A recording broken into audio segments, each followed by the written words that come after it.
Ini.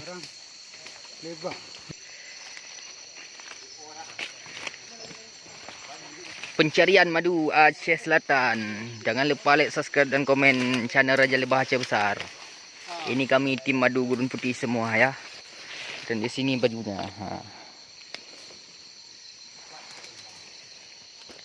Beginilah kami pencarian madu. Lemah abang ni. Aduh.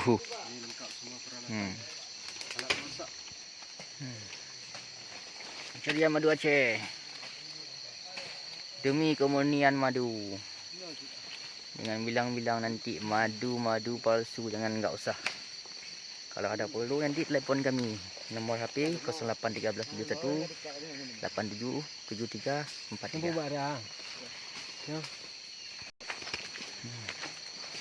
Kalau perlu madu, telepon kami ya.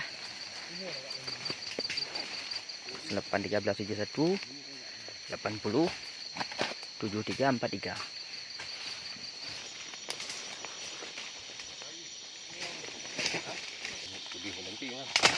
Yang ke lengan je apa? Tamita madu kemurnian bang. Olah, yang modern. Awal dari itu mah. Agak ampung bang.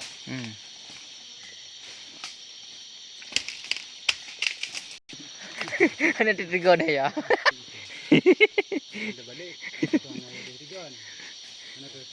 Beginilah nasib kami di dalam hutan. Pencarian madu kemurnian. Inilah beban. Kembali ya beban. Satu tas 30 kilo. Itu beban. Lebih besar lagi di depan kita. Sejak awal ya.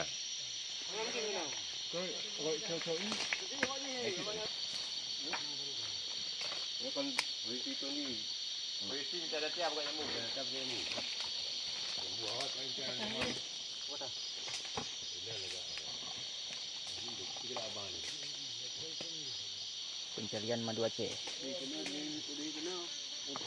Jambu ke gaduh. Kadang kamu tu boy ya. Jambu ke gaduh.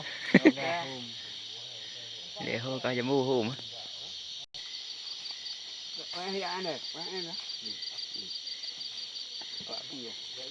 Hutan.